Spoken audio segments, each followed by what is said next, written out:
Di episode sebelumnya, Ibu Pi, Pak Kim, dan Gyeongja sedang menuju ke lantai 4 tempat Suho dan Yongro berada. Berkat sinyal batuk dari Pak Kim, akhirnya Suho dan Yongro menyadari kedatangan rombongan Ibu Pi. Bagaimanakah kelanjutannya? Inilah Snowdrop episode 3. Pak Kim berusaha mengulur-ngulur waktu saat membuka pintu. Setelah beberapa saat, akhirnya pintu terbuka dan rombongan Ibu Pi masuk ke ruangan yang dimaksud. Tanpa mereka sadari, ternyata Bunok juga ikut menyelinap ke dalam ruangan bersama mereka. Ibu Pi dan Gyeongja mencari hal yang mencurigakan di dalam ruangan. Untungnya lampu di dalam ruangan itu tidak bisa menyala. Jadi mereka tidak menemukan apa-apa. Untuk masalah rembesan air, Pak Kim menjelaskan bahwa mungkin ada air yang terjebak di langit-langit, sisa dari musim hujan sebelumnya, dan Pak Kim akan memeriksanya besok pagi. Selanjutnya, karena bisikan Bunok, Gyeongja memberitahu Ibu Pi kalau mungkin ada sesuatu di luar, karena jendelanya terbuka. Dan benar saja, ternyata Suho dan Yongro bersembunyi di bawah jendela. Beruntung saat Ibu Pi memeriksa area itu, Ibu Pi tidak melihat keduanya. Namun sebuah insiden kemudian terjadi, di mana Yongro terpeleset dan hampir jatuh. Untungnya Suho memegang dan menarik Yongro ke dalam pelukannya. Sementara itu, rombongan Ibu Pi yang tidak menemukan apa-apa akhirnya pergi dari ruangan. Sebelum pergi, Ibu Pi menarik kunci ruangan itu dari Pak Kim. Setelah kepergian rombongan Ibu Pi di dalam ruangan, Suho berusaha menenangkan Yongro yang dalam kondisi gemetaran. Setelah cukup tenang, Yongro berniat pergi, namun terhenti saat dia melihat darah di bahu Suho. Luka Suho bertambah buruk setelah menarik Yongro tadi. Yongro kemudian kembali merawat luka Suho. Setelah itu, Yongro hendak pergi, namun ternyata pintunya sudah terkunci. Hal ini membuat Yongro panik karena dia tidak bisa kembali ke kamarnya. Di kamar 207, Jongmin akhirnya menyadari bahwa Yongro tidak ada di tempat tidurnya. Jongmin bergegas ke lantai 4. Di tengah perjalanan, dia bertemu Pak Kim dan akhirnya mereka sama-sama ke lantai 4. Di lantai 4, Suho berusaha menenangkan Yongro yang panik dengan membuat pesawat kertas dan menerbangkannya. Hal ini ternyata berhasil menghibur Yongro. Tak lama kemudian, Pak Kim dan Jongmin datang setelah berhasil membuka kunci pintu ruangan itu. Demi keselamatan Yongro dan teman-temannya, Suho memutuskan untuk pergi malam itu. Dengan dibantu Pak Kim, mereka kemudian bergegas ke pintu keluar darurat yang ada di basement. Perjalanan ke basement tidak terlalu mulus. Di jalan, mereka bertemu Gyeongja yang tidur sambil berjalan, dan bahkan mereka bertemu hantu penghuni asrama. Setelah mereka mencapai pintu keluar darurat di basement, mereka menyadari ternyata ada anggota ANSP yang berjaga di area pintu tersebut. Alhasil, Suho tidak jadi pergi malam itu. Keesokan harinya, para mahasiswi mengadakan rapat untuk merencanakan acara gelar geria yang akan diadakan beberapa hari lagi.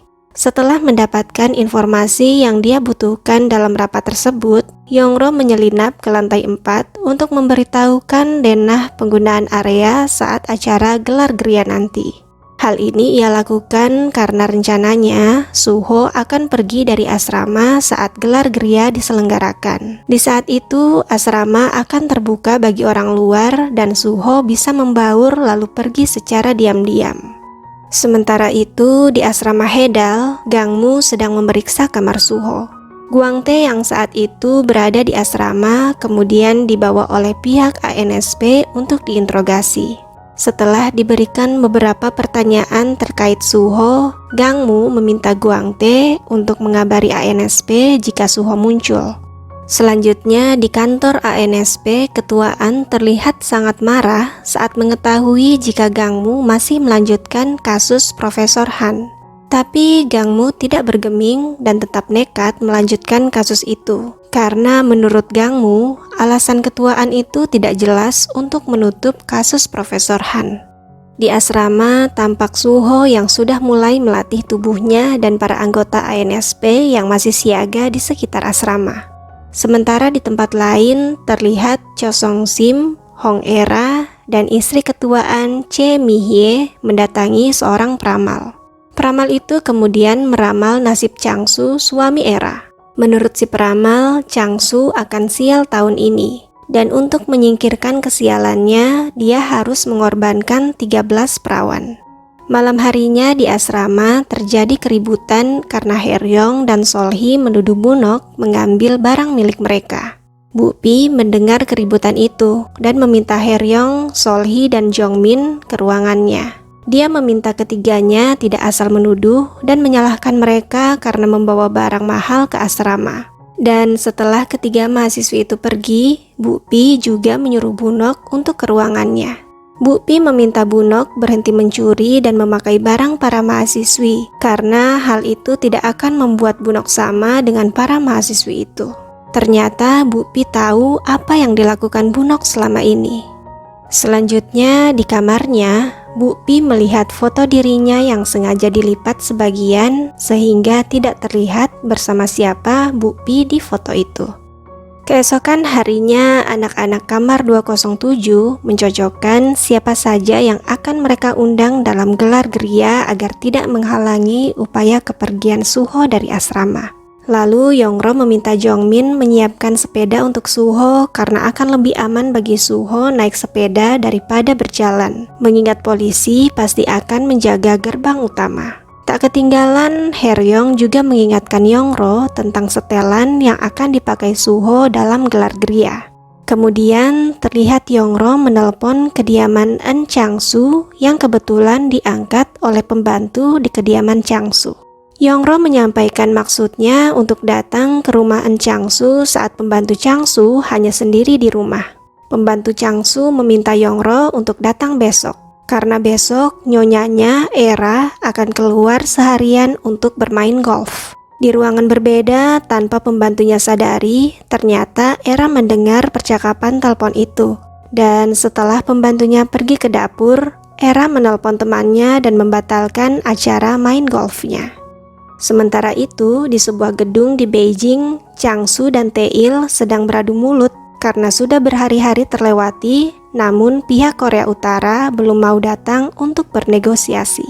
Tae-il kemudian menyalahkan Chang-su karena tidak becus dalam mengendalikan anak buahnya. Tidak terima, Chang-su pun balik mengatai Tae-il. Dan kemudian terjadilah perkelahian antara dua bapak-bapak ini.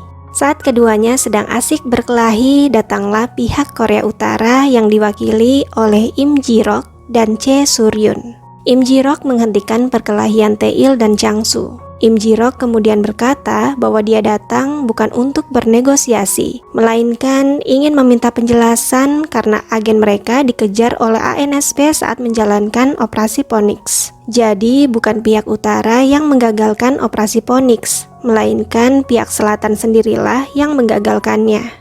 Selanjutnya, terlihat rekan Suho, Ju Gyeok-chan, yang malam itu juga ikut dalam operasi Phoenix bersama Suho, sedang menelpon Che Sur-yun. Gyeok-chan berniat masuk ke asrama dan menyelamatkan Suho. Namun, Che Sur-yun menyuruhnya menunggu 3 hari lagi. Jika tidak ada kepastian Suho masih hidup dalam 3 hari, maka Sur-yun meminta Gyeok-chan mengikuti protokol. Kemudian, sehari sebelum gelar geria, Yongro mendatangi kediaman Chang-su. Rupanya, Era adalah ibu tiri Yongro. Tanpa menyapa Era, Yongro langsung mengambil setelan dan sepatu kakaknya. Terlihat bahwa hubungan antara ibu tiri dan anak tirinya ini tidak begitu baik. Yongro nampak sangat membenci Era. Setelan dan sepatu kakaknya yang diambil Yongro dari kediaman Chang-su kemudian diberikan pada Suho untuk dipakai di acara gelar geria besok. Hari gelar geria pun tiba. Terlihat Suho yang nampak tampan dengan setelannya dan Yongro yang juga nampak cantik dengan gaunnya. Saat keduanya akan meninggalkan lantai 4, ternyata ada Bu Pi di pintu lantai 4. Yongro memperkenalkan Suho sebagai partnernya dalam gelar geria dan berkata bahwa Suho ingin melihat-lihat atap asrama. Bu Pi memperingatkan bahwa atap tidak terbuka untuk orang luar. Suho kemudian meminta maaf karena dialah yang memaksa Yongro membawanya ke atap. Dan setelahnya mereka berlalu dari hadapan Bukpi. Acara gelar geria berlangsung semarak. Saat Suho dan Yongro tiba di lantai 2, mereka tiba-tiba difoto, mungkin untuk dokumentasi acara. Sementara itu, tanpa diduga, Guangtae datang ke acara itu dan memanggil Solhi. Solhi yang melihat Guangtae langsung berlari masuk ke asrama, namun Guangtae berhasil menemukannya. Guangtae menjelaskan bahwa dia datang untuk menggantikan Sokjun yang diundang Solhi karena Sokjun terkena diare. Saat itu Yongro muncul dan Solhi memberi sinyal bahwa ada Guangtae di acara itu. Yongro dan Suho langsung pergi menghindari Guangtae dan tanpa sengaja masuk ke ruangan dengan permainan tembakan. Di sini partner Haeryong, Byongtae yang seorang anggota militer sedang memperlihatkan keahliannya dalam menembak. Saat melihat Suho, entah kenapa Byongtae meminta Suho mencoba permainan tembakan itu juga. Suho kemudian menembak target dengan tepat dan itu membuat semua orang terkagum-kagum. Selanjutnya, Yongro dan Suho berusaha menyelinap pergi. Upaya mereka tidak berjalan mulus karena di tengah jalan mereka melihat Bunok dan Bukpi. Sementara itu, di kamar 207 ada Guangtae dan Solhi. Solhi memang mengajak Guangtae ke kamar 207 untuk menunggu Haeryong karena Guangtae berjanji akan pergi setelah bertemu Haeryong. Saat melihat-lihat barang Solhi, Guangtae akhirnya tahu bahwa Solhi adalah anak pemilik perusahaan BK dan mulai menggoda Solhi. Bagai gayung bersambut, Solhi terlihat tergoda dengan Guangtae. Saat keduanya sedang berpelukan, Jongmin datang mencari Yongro. Kaget, Solhi dan Guangtae langsung berlari keluar. Kembali ke Yongro dan Suho. Tanpa sengaja, keduanya masuk ke ruang dansa. Yongro dipaksa untuk turun ke lantai dansa oleh teman-temannya. Saat sebuah konfeti meledak, suasana tiba-tiba menjadi romantis. Dan Yongro menatap Suho seolah meminta Suho untuk turun ke lantai dansa. Seolah mengerti, Suho pun turun ke lantai dansa. Lampu seketika meredup dan sebuah lagu dimainkan. Yongro dan Suho kemudian berdansa tanpa beban dengan bahagianya. Di tengah kebahagiaan mereka, lampu kembali menyala, dan Haeryong memanggil-manggil nama Yongro untuk menyadarkan Yongro dari lamunannya. Ya, ternyata semua itu hanya hayalan Yongro. Kenyataannya, Suho sekarang sedang berdiri di pinggiran lantai dansa. Yongro kemudian menghampiri Suho dan mereka meninggalkan tempat itu. Tanpa disadari, ternyata Bunok melihat Yongro dan Suho. Di luar asrama, Jongmin menunggu Suho dan Yongro dengan sepeda yang dipesan Yongro. Karena di situ ada banyak anggota ANSP, Jongmin meminta Yongro naik sepeda bersama Suho untuk mencegah kecurigaan. Jongmin kemudian mengantar kepergian Suho dan Yongro senatural mungkin. Dan semua itu ternyata disaksikan oleh Bunok yang diam-diam mengikuti mereka. Sementara itu, Gangmu yang menyisir belakang asrama menemukan pistol yang diduga milik Suho.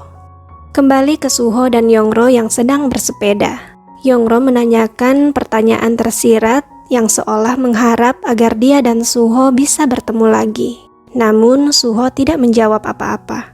Tanpa terasa, akhirnya Yongro dan Suho tiba di gerbang utama universitas, dan itu artinya mereka harus berpisah. Di sisi lain, di sebuah kafe, Guangtae masih berusaha merayu Solhi. Saat sedang khusyuk merayu, Guangtae melihat Suho yang sedang bersama Yongro di gerbang utama Universitas Hosu. Secepat kilat, Guangtae langsung menelpon ANSP dan memberitahu keberadaan Suho. Di gerbang universitas, Suho akhirnya benar-benar pergi meninggalkan Yongro. Anak buah Gangmu memberitahu informasi keberadaan Suho kepada Gangmu. Mereka pun bergegas untuk menangkap Suho. Sementara itu, di perjalanannya, tiba-tiba Suho menghentikan sepedanya.